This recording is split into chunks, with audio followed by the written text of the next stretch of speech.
बिस्मिल्लाहिर्रहमानिर्रहीम। अस्सलाम वालेकुम स्टूडेंट्स, कैसे हैं आप सब। आज हम पढ़ेंगे यूनिट 9 86 का। इसमें है इन्फ्रेंशियल स्टैटिस्टिक्स और है काई स्क्वायर। इसका जो सबसे पहला पॉइंट है वो ये है कि जो CHI है इसको मिस प्रोनाउंस किया जाता है, इसको चाई पढ़ा जाता है या कुछ और पढ़ा जाता है। ये ग्रीक वर्ड है जो कि काई है, काई स्क्वायर। ठीक है, अब काई स्क्वायर है क्या। काई स्क्वायर हाँ हम तब इस्तेमाल करते हैं जब हमने ये देखना हो कि हमारे पास जो मुशाहदा नताइज हैं या जो डाटा है, यानी कि जो हमने ऑब्ज़र्व किया है वो, और जो हमने तवक्को की थी कि हमारा ये रिज़ल्ट निकलेगा, वो उनमें कितना डिफरेंस है। ठीक है, एक एग्जांपल के साथ समझते हैं कि मैंने देखना हो कि मैं ये समझती हूँ कि क्लास में 100 बच्चा है और इसमें से 50 बच्चों को मैथ पसंद है और 50 को मैथ पसंद नहीं है, यानी कि 50-50% मेरी एक्सपेक्टेशंस हैं। ठीक है, लेकिन जब मैंने ऑब्ज़र्व किया, मैंने कुछ डाटा इकट्ठा किया तो मुझे मालूम हुआ कि सिर्फ 20% को मैथ पसंद है और 70% को मैथ पसंद नहीं। तो इनमें कितना ज़्यादा डिफरेंस आ गया। तो इस डिफरेंस को देखने के लिए मैं काई स्क्वायर का इस्तेमाल करती हूँ। ठीक है, ओके जी। कहते हैं कि जो काई स्क्वायर डिस्ट्रीब्यूशन है वो स्पेशल केस है गैमा डिस्ट्रीब्यूशन का। स्पेशल केस का क्या मतलब है कि जो काई स्क्वायर है वो गैमा डिस्ट्रीब्यूशन से ही निकला है, यानी कि आप कहें कि गैमा डिस्ट्रीब्यूशन एक बड़ी चीज़ है और जो काई स्क्वायर है वो गैमा डिस्ट्रीब्यूशन का एक सबसेट है। ठीक है, अब गैमा डिस्ट्रीब्यूशन क्या होती है। गैमा डिस्ट्रीब्यूशन ऐसी होती है जिसमें सिर्फ पॉजिटिव नंबर्स होते हैं जो 0 से स्टार्ट होते हैं और ऑनवर्ड चलते हैं, यानी कि अगर हम इसका ग्राफ बनाएं तो वो जो है वो राइट तरफ होगा। ठीक है, सारा जो उसका झुकाव है वो राइट तरफ होगा, राइट स्क्यूड। ये डिस्ट्रीब्यूशन वहाँ इस्तेमाल होती है जहाँ कोई क्वांटिटी है वो मनफी ना हो, नेगेटिव ना हो, यानी कि सारा कुछ जो है वो पॉजिटिव के अंदर हो। ठीक है, chi square distribution with n degree of freedom is equal to a gamma distribution. इस चीज़ का क्या मतलब है। अब जो n है वो है हमारे पास डिग्री ऑफ फ्रीडम। जब हमने काई स्क्वायर का जिक्र कर लिया तो काई स्क्वायर को हम हमेशा डिग्री ऑफ फ्रीडम के साथ बयान करते हैं जो कि n है। ठीक है, अब इस n का क्या मतलब है। इस n का मतलब है कि हमारे पास कितनी इंडिपेंडेंट वैल्यूज़ हैं या ऑब्जर्वेशन है। इसको अब एक मिसाल के साथ समझें तो अगर आपके पास 3 कैटेगरीज हैं, ठीक है, तो जो हमारे पास डिग्री ऑफ फ्रीडम होगा उसको हम इस तरह लिख सकते हैं। ये डिग्री ऑफ फ्रीडम है, n हमारे पास कैटेगरी है, इसको हम माइनस कर देंगे 1 में से और हमारे पास 2 आ जाएगा, यानी कि हमारे पास डिग्री ऑफ फ्रीडम 2 है। ठीक है, इस तरह से हमने इसको बयान करना है। एक और चीज़ है, कहते हैं कि ये इक्वल है टू गैमा डिस्ट्रीब्यूशन। इसका मतलब है कि काई square distribution n degree of freedom के साथ गैमा डिस्ट्रीब्यूशन के बराबर ही होती है। यानी कि अगर हम यहाँ पे लिखा हुआ है कि n/2 है, यानी कि जो हमारे पास डिग्री ऑफ फ्रीडम है ना उसका हाफ। ठीक है, और जो बीटा है वो हमारे पास है 0.5 या हम इसको 2 लें। तो इसका क्या मतलब है कि अगर अब गैमा को इन वैल्यूज़ के साथ लेना, ये जो वैल्यूज़ हैं, तो हमारे पास असल में काई स्क्वायर ही मिलेगा। तो इसलिए कहते हैं कि जो काई स्क्वायर है वो गैमा डिस्ट्रीब्यूशन के इक्वल है। ठीक है, उम्मीद है कि आपको इतनी बात समझ आ गई होगी। ओके, नेक्स्ट है हमारे पास uses of chi square distribution. Chi square distribution के इस्तेमालात क्या हैं, ये इसके यूजेस क्या हैं। इसके बहुत सारे यूजेस हैं। सबसे पहले है confidence interval estimation. Confidence interval estimation क्या है कि जब हमारे पास किसी आबादी का, किसी पॉपुलेशन का हमने स्टैंडर्ड डेविएशन मालूम करना हो। स्टैंडर्ड डेविएशन क्या है ये हमने पिछले लेक्चर में पढ़ा है, चाहे तो आप पिछला लेक्चर सुन सकते हैं। अच्छा, जब हमने स्टैंडर्ड डेविएशन मालूम करना हो किसी आबादी का, लेकिन हमारे पास जो है वो सिर्फ एक सैम्पल हो, तो काई स्क्वायर का इस्तेमाल करके हम कॉन्फिडेंस इंटरवल बना सकते हैं। ठीक है, एग्जाम्पल क्या है इसकी, अगर हमने ये जानना हो कि पूरे स्कूल के बच्चों का जो कद है उसका स्टैंडर्ड डेविएशन क्या है, तो हम सिर्फ 30 बच्चों का डाटा लेकर काई स्क्वायर के ज़रिए अंदाज़ा लगा सकते हैं। ठीक है, ओके। नेक्स्ट हमारे पास इंडिपेंडेंस ऑफ 2 वेरिएबल। वेरिएबल क्या होता है कि जिसमें हमने चीज़ों की कैटेगरी बनानी होती थी। ठीक है, तो क्वालिटेटिव वेरिएबल की एक टाइप है इंडिपेंडेंस वेरिएबल। ठीक है, तो इसमें हमने ये जानना होता है कि दो जो कैटेगरी हैं उनका आपस में क्या ताल्लुक़ है, वो कितनी आज़ाद हैं। ठीक है, जैसे कि हमने देखना हो कि लड़का और लड़की में कितना फ़र्क है। नेक्स्ट है relationship between categorical variable. Categorical variables के दरमियान क्या ताल्लुक़ है ये हमें काई स्क्वायर बताता है। Sample variance study when the underlying distribution is normal.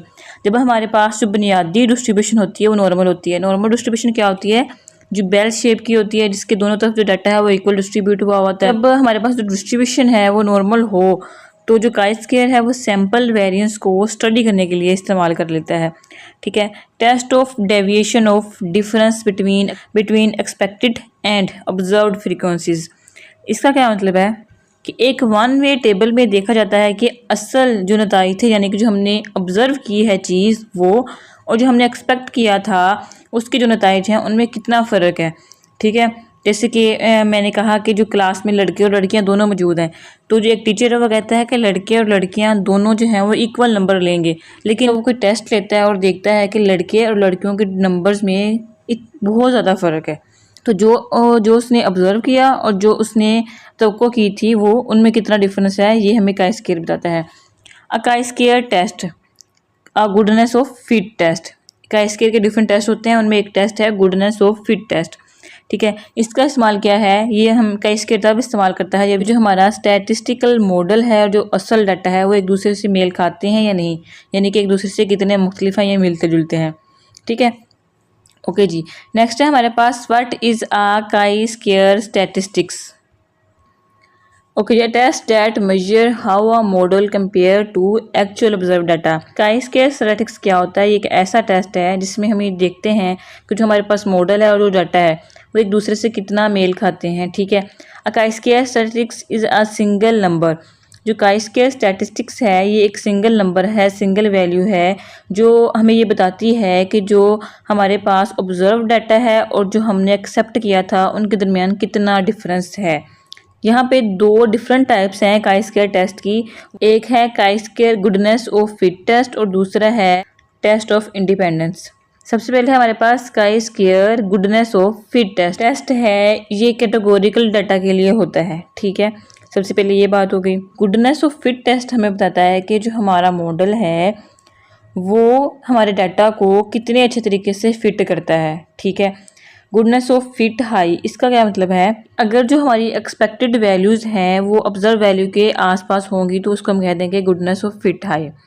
ठीक है, लेकिन अगर जो हमारी एक्सपेक्टेड वैल्यूज़ हैं वो बहुत दूर होंगी ऑब्जर्व वैल्यू से तो हम इसको कह देंगे गुडनेस ऑफ फिट लो।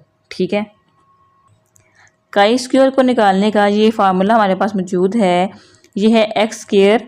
ठीक है, जो कि है equal summation observe value minus करना है हमने एक्सपेक्टेड वैल्यूज़ और पूरे का स्क्वायर, और उसके बाद हमने डिवाइड कर देना है एक्सपेक्टेड वैल्यूज़ को। ऑब्जर्व वैल्यू को हम ओ से भी शो कर सकते हैं, जो एक्सपेक्टेड वैल्यू है उसको हम ई से शो कर देंगे, और इसी तरह हम इसको शॉर्ट करके लिख सकते हैं। ये हमारे पास फार्मूला है अगर हमने काई स्क्वायर का इस्तेमाल करना है। ठीक है, ओके जी। नेक्स्ट हमारे पास टॉपिक है procedure of chi square goodness of fit test.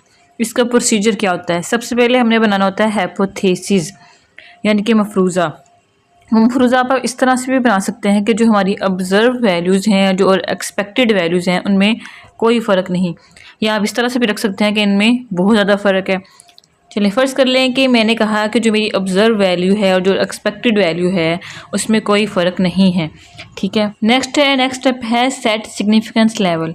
इसका क्या मतलब है? अब देखें कि मैंने कहा कि मुझे 95% इस बात पे यकीन है कि जो मेरा एक सिक्का मैंने उछाला है वो 95% हेड ही आएगा। ठीक है, या जो है वो क्या होगा, वो 50% जो हेड आएगा। फ़र्ज़ करें कि मैंने कहा कि मेरे पास जो सिक्का है वो 95% हेड ही आएगा। ठीक है, तो अब क्या है, अब इसमें जो 5% है वो रिस्क है कि इसमें सिक्का जो है वो हेड आ भी सकता है और नहीं भी। अब ये जो 5% रिस्क है ये मेरा हो जाएगा सिग्निफिकेंस लेवल। ठीक है, अब ये जो सिग्निफिकेंस लेवल है उसकी जो वैल्यू है वो 0.01% भी हो सकती है, या फिर इसको 1% भी बोल लें। ठीक है, या फिर हम इसकी वैल्यू लेते हैं 0.05। ठीक है, जो कि 5% बनता है। हम 1% और जो 5% है उसके दरमियान ये दोनों वैल्यूज़ ले सकते हैं। थर्ड स्टेप है हमारे पास categorical variable and expected distribution. अब हमने वेरिएबल को मुंतखब करना है कि हमारा जो है वो हेड आएगा या टेल आएगा। फ़र्ज़ करें कि मैंने एक सिक्का 100 बार उछाला और उसके लिए मेरे पास जो हेड है वो 45 टाइम आया और जो मेरे पास टेल है वो 55 आया, या आप इसके उल्टी भी कर सकते हैं। ठीक है, ओके, नेक्स्ट है डिवाइड डाटा इनटू इंटरवल्स। हमने उसके बाद डाटा को इंटरवल्स के अंदर डिवाइड करना है, डिस्ट्रीब्यूट करना है। हमने डाटा को कैटेगोरीज के अंदर या इंटरवल्स के अंदर तकसीम करना होता है। फ़र्ज़ करें कि मैंने कॉइन को उछाला है, तो कॉइन की दो ही वेरिएबल्स बनेंगे, या तो हेड आएगा या टेल आएगा। इसका मतलब है मेरे पास 2 कैटेगरीज हैं। ओके जी, नेक्स्ट है कैलकुलेट एक्सपेक्टेड फ्रीक्वेंसीज। अब जो मैंने एक्सेप्ट करना है कि मेरे पास कितनी जो है बार वो हेड आ सकता है, कितना टेल आ सकता है, उसको मैंने कैलकुलेट करना है। फर्स्ट कर लिया, मैंने टॉस किया है तो मेरे पास 50 टाइम जो है वो टेल आया और 50 टाइम ही हेड आ गया। कैलकुलेट काई स्क्वायर स्टैटिस्टिक्स। काई स्क्वायर को हम किस तरह से कैलकुलेट कर सकते हैं, इसके पास हमारे पास फार्मूला है, जो कि जो काई स्क्वायर है उसका एक फार्मूला होता है। इसको इस तरह से शो करते हैं, ऊपर स्क्वायर लगा देते हैं, एक्स स्क्वायर कर दें, बराबर है हमारे पास समीशन के, यानी कि जो ऑब्जर्व वैल्यू है उसको माइनस कर देना है एक्सपेक्टेड वैल्यू में से और डिवाइड करना है एक्सपेक्टेड वैल्यू से। ठीक है, ओके। नेक्स्ट है मेरे पास determine degree of freedom. Degree of freedom को डिटरमाइन करना है। इसके लिए मेरे पास क्या फार्मूला है, नंबर्स ऑफ कैटेगरीज को माइनस करना है 1 के अंदर से, जैसे कि आप इधर देख रहे हैं। ठीक है, अब मेरे पास कितने नंबर ऑफ कैटेगरीज थे, 2 में से 1 माइनस कर दिया तो मेरे पास 1 डिग्री ऑफ फ्रीडम आ गया। ठीक है, ओके जी। नेक्स्ट है कंपेयर काई स्क्वायर स्टैटिस्टिक्स। अब हमने जो काई स्क्वायर के स्टैटिस्टिक्स हैं उनको कंपेयर करना है। अब हम कंपेयर करेंगे कि जो मेरे पास कैलकुलेटेड वैल्यूज़ हैं और जो क्रिटिकल वैल्यू हैं, यानी कि जो टेबल से वैल्यू या जो असल वैल्यू जो मैंने एक्सपेक्टेड वैल्यूज़ की थी वो वाली, उनमें क्या फ़र्क है, उनको मैंने कंपेयर करना है। नेक्स्ट जो लास्ट स्टेप है इसका वो है डिसीजन मेकिंग, या जो कंक्लूजन है वो निकालना है। हमने डिसीजन किस तरह से बनाना है या कंक्लूजन किस तरह से निकालना है। अब देखें कि अगर जो मेरी एक्सपेक्टेड वैल्यूज़ थी और जो मेरी ऑब्जर्व वैल्यूज़ थी उनमें फ़र्क मौजूद होगा तो मैं जो हाइपोथेसिस बनाया था उसको मैं रिजेक्ट कर दूंगी। ठीक है, इसी तरह अगर एक्सपेक्टेड वैल्यूज़ और जो ऑब्जर्व वैल्यूज़ हैं उनमें इतना ज़्यादा फ़र्क नहीं होगा तो मैं कह दूंगी कि मैं इसको एक्सेप्ट कर लूँगी और कहूँगी कि इनमें कुछ सिग्निफिकेंट फ़र्क नहीं है। ठीक है, मैं इसको एक्सेप्ट कर लूँगी। ठीक हो गया, इस तरह से हम जो है वो डिसीजन बनाते हैं। होप सो आपको समझ आई होगी। इसी के साथ इजाज़त दीजिए, अल्लाह हाफिज़। लेकिन वीडियो को लाइक लाजमी किया करें।